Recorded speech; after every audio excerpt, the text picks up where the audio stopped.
Hello friends, welcome to அகத்தியவின் சமையல். இன்றைக்கி எல்லாரும் விரும்பி சாப்பிட்ற ஆலு கோபி மசாலா எப்படி செய்கிறதுன்னு பார்க்க போகிறோம். வாங்க வீடியோக்குள்ளார போகலாம். இப்போ ஒரு கடாயை வச்சுட்டு அதில் 2 டீஸ்பூன் அளவுக்கு எண்ணெய் ஆட் பண்ணிக்கோங்க.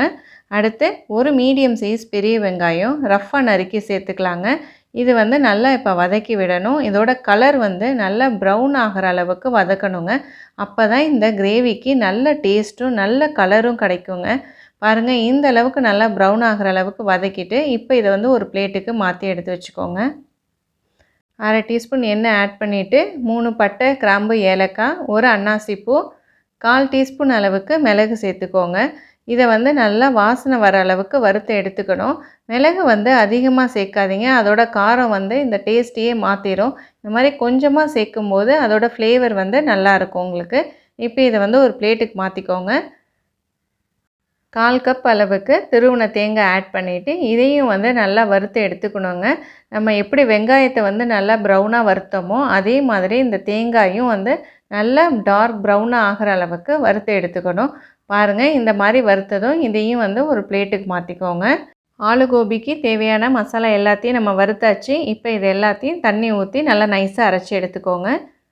இப்போ ஒரு கடாயில் 4 டீஸ்பூன் அளவுக்கு எண்ணெய் ஆட் பண்ணிவிட்டு 2 பிரிஞ்சி இலை மட்டும் தாளிச்சிக்கோங்க. நம்ம ஏற்கனவே பட்டை, கிராம்பெல்லாம் வறுத்து அரைச்சிருக்கோம், அதனால் இலை மட்டும் தாளித்தா போதும். இப்போ நம்ம வறுத்து அரைச்ச மசாலாவை இதில் ஆட் பண்ணுறோங்க. வெங்காயம், தேங்காய், பட்டை, கிராம்பு சேர்த்து அரைச்சி வச்சுருந்த மசாலாவை நல்லா எண்ணெயில் வதக்கி விடணுங்க. அதோட கலர் நல்லா டார்க் ப்ரௌனாக ஆகிற அளவுக்கு வதக்கணும். அப்போ தான் இந்த கிரேவிக்கு நல்ல டேஸ்ட்டு கிடைக்குங்க. நம்ம எப்பொழுதும் போல் வெங்காயத்தை பச்சையாக வதக்கி செய்கிறதுக்கும் இந்த மாதிரி நல்லா வறுத்துட்டு வதக்கி விட்டு செய்கிறதுக்கும் டேஸ்ட் ரொம்ப சூப்பராக இருக்குங்க. பாருங்கள், இந்த அளவுக்கு வெங்காயம், தேங்காய் எல்லாம் வதங்கி வரணும். இப்போ இந்த கிரேவிக்கு தேவையான அளவு மஞ்சத்தூள், அடுத்து காரத்துக்கு தனி மிளகாத்தூள் நான் 2 டீஸ்பூன் ஆட் பண்ணியிருக்கேங்க. தனியாத்தூள் 2 டீஸ்பூன், சீரகத்தூள் அரை டீஸ்பூன், அடுத்து கரம் மசாலா அரை டீஸ்பூன். ஏற்கனவே நம்ம மசாலா வறுத்து அரைச்சிருக்கிறதுனால கரம் மசாலா அரை டீஸ்பூன் போதும். இல்லைன்னா ரொம்ப உங்களுக்கு மசாலா ஃப்ளேவர் அதிகமாக இருக்கும். இப்போ இது நல்லா பச்சை வாசனை போகிற அளவுக்கு ஒரு 2-3 நிமிஷத்துக்கு நல்லா இந்த பவுட்ரு மசாலா எல்லாம் கலந்து வர மாதிரி வதக்கி விட்டுருங்க. அடுத்து நம்ம தக்காளி ஆட் பண்ணிக்கிறோம். 2 மீடியம் சைஸ் தக்காளி ஆட் பண்ணியிருக்கேங்க. அடுத்து 1 டேபிள் ஸ்பூன் அளவுக்கு இஞ்சி பூண்டு பேஸ்ட் சேர்த்துட்டு இதையும் ஒரு 2 நிமிஷத்துக்கு வதக்கினா போதுங்க. ரொம்ப தக்காளி மேஷ் ஆகிற அளவுக்கு வதக்க வேண்டாம்.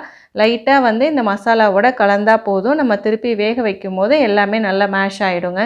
இப்போ நல்லா கலந்து விட்டாச்சு. இப்போ உருளைக்கிழங்கு ஆட் பண்ணிக்கலாம். நான் 2 மீடியம் சைஸ் உருளைக்கிழங்கு எடுத்திருக்கேன். இந்த மாதிரி சைஸுக்கு நீங்கள் கட் பண்ணி எடுத்துக்கோங்க, அப்போ தான் கரையாமல் இருக்கும். நான் சின்ன சைஸாக ஒரு காலிஃப்ளவர் எடுத்திருக்கேங்க. உங்கள் டேஸ்ட்டுக்கு தகுந்த மாதிரி நீங்கள் உருளைக்கிழங்கு, காலிஃப்ளவரை கூட குறைச்ச நீங்கள் ஆட் பண்ணிக்கலாம். உப்பு தண்ணியில் நல்லா அலசிட்டு கொதிக்கிற தண்ணியில் கொஞ்சமாக மஞ்சத்தூள் போட்டு இந்த காலிஃப்ளவரை நல்லா வாஷ் பண்ணி எடுத்துக்கோங்க. இப்போ இந்த கிரேவிக்கு தேவையான அளவு உப்பு சேர்த்துக்கலாம். உருளைக்கிழங்கும் காலிஃப்ளவரும் நல்லா இந்த மசாலாவோட ஒன்று சேர்ந்து வர மாதிரி ஒரு 2 நிமிஷம் ஃப்ளேமை கம்மியாக வச்சுட்டு நல்லா பெரட்டி விட்டு வதக்கி விடுங்க. காய் நமக்கு பச்சையாக தான் இருக்குது, இன்னும் வேகலை. இப்போ நான் 1 டம்ளர் அளவுக்கு தண்ணி ஊற்றி நல்லா வேக வைக்க போகிறேன்.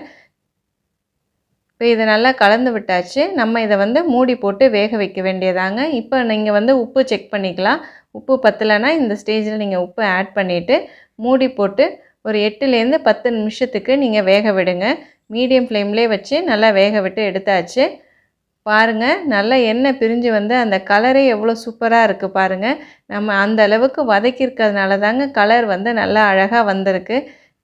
உருளைக்கிழங்கும் நல்லா வெந்துருச்சு பாருங்கள். கடைசியாக இப்போ அரை டீஸ்பூன் அளவுக்கு சீனி ஆட் பண்ணிக்கலாம். இந்த மாதிரி லாஸ்ட்டாக சீனி ஆட் பண்ணும்போது நம்ம சேர்த்துருக்க மசாலாவோட டேஸ்ட்டை இன்னும் அதிகப்படுத்தி கொடுக்கும். அவ்வளோதாங்க, சூப்பரான ஆலு கோபி மசாலா ரெடி ஆகிடுச்சு. இந்த ரெசிப்பியை நீங்களும் உங்கள் வீட்டில் ட்ரை பண்ணி பாருங்கள். இந்த வீடியோ உங்களுக்கு பிடிச்சிருந்ததுன்னா என்னோடய சேனலை லைக் பண்ணுங்கள், ஷேர் பண்ணுங்கள், சப்ஸ்கிரைப் பண்ணுங்கள்.